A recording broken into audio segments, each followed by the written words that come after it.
আমার দুরূদ পড়লে কি আপনারা রাগ হন না খুশি হন? সবাই পছন্দ করেননি, আপনারা না পড়লেও আল্লাহর কিচ্ছু যায় আসে না। আল্লাহ বলেছেন ওরাফা'না লাকা যিকরাক। হুজুর আসেনিও, আল্লাহ কইছিনি? আল্লাহ নবীর মর্যাদা কি কমাইছে না বাড়াইছে? তা আপনি না পড়লে কি হইছে? আল্লাহর কোনো অসুবিধা আছে? আল্লাহ বলেছেন ইন্নাল্লাহা ওয়া মালাইকাতাহু ইউসাল্লুনা আলান নবী ইয়া আইয়ুহাল্লাযীনা আমানু সাল্লু আলাইহি ওয়া সাল্লিমু তাসলিমা। আল্লাহুম্মা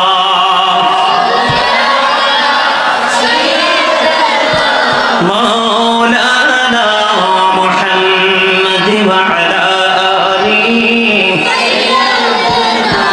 মাওলানা মুহাম্মদ কাফনের কাপড় পড়তে হবে, পরনের কাপড় থাকবে না। ধনী বলো গরিব বলো আজরাইল কাউকে ছাড়বে না। আল্লাহুম্মা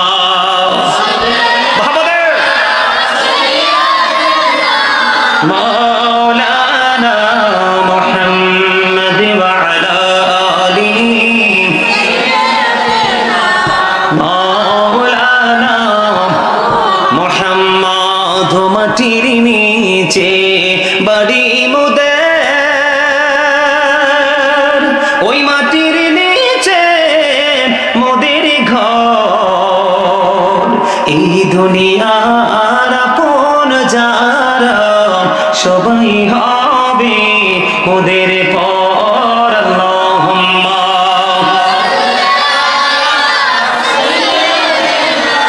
মাওলানা মুহাম্মদ ওয়া আলা আলিহি মাওলানা। আলহামদুলিল্লাহ বলেন, আর জোরে বলেন আলহামদুলিল্লাহ। বন্ধুরে আমার, দুরুদের এত বেশি ফজিলত, এত বেশি মর্যাদা।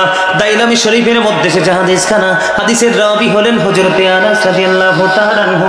আমার নবী, আপনার নবী, দু জাহানের বাদশা নবী, তিনি বলে দিয়েছেন মদিনাওয়ালার পাগল কেউ যদি মদিনার নবীর সাথে প্রেমের ডোরি লাগাইয়া প্রতিদিন যদি 1000 বার যদি দরুদ পড়তে পারো রে, তাহলে জান্নাত না দেখা পর্যন্ত তার মরণ হবে না। জোরে বলেন না সুবহানাল্লাহ, আর জোরে বলেন না সুবহানাল্লাহ। ফুল যদি দিতে হয় নবীকে দিও, আহা প্রাণ যদি দিতে হয় নবীকে দিও। তোমার কষ্ট যাতনা যিনি সইতে পারে না, তোমার কষ্ট যাতনা যিনি সইতে পারে না, সেই নবীকে ভালোবেসে, সেই নবীকে ভালোবেসে দরুদ পড়িও। মন যদি দিতে হয় নবীকে দিও, আহা প্রাণ যদি দিতে হয় নবীকে দিও। সাকারাতের বিছানাতে কি যে যন্ত্রণা, সাত সমুদ্রের পানি দিলে তৃষ্ণা মিটবে না। আরে সাকারাতের বিছানাতে কি যে যন্ত্রণা, সাত সমুদ্রের পানি দিলে তৃষ্ণা মিটবে না। ওই কঠিন বিপদের দিনে, ওই কঠিন বিপদের দিনে পাশে থাকিও। মন যদি দিতে হয় নবীকে দিও, আহা প্রাণ যদি দিতে হয়, আহা মন যদি দিতে হয়, বলেন আহা প্রাণ যদি দিতে হয়। সারা জীবনে কাঁদেন নবী এই যে দুনিয়ায়, এখনো কাঁদেন গো তিনি সোনার মদিনায়।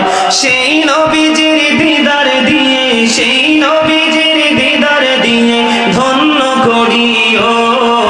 মন যদি দিতে হয়, আহা প্রাণ যদি দিতে হয়। আপনারা গজল পছন্দ করছেন না? না কে কে পছন্দ করেন? হাত তোলেন তো দেখি। গজল পছন্দ করেন কে কে? মারহাবা মারহাবা, হাত নাও। আমি তো ভাবছি আপনারা মনে হয় পছন্দ করেন নাই। এগুলো তো অনেক আগের পুরনো গজল। হাসান ইবনে সাবিত রাদিয়াল্লাহু তাআলা আনহু মসজিদে নববীর মিম্বরে দাঁড়িয়ে দাঁড়িয়ে এমনি ভাবে রাসূলের শান গেয়েছিলেন। জোরে জোরে বলেন না মারহাবা।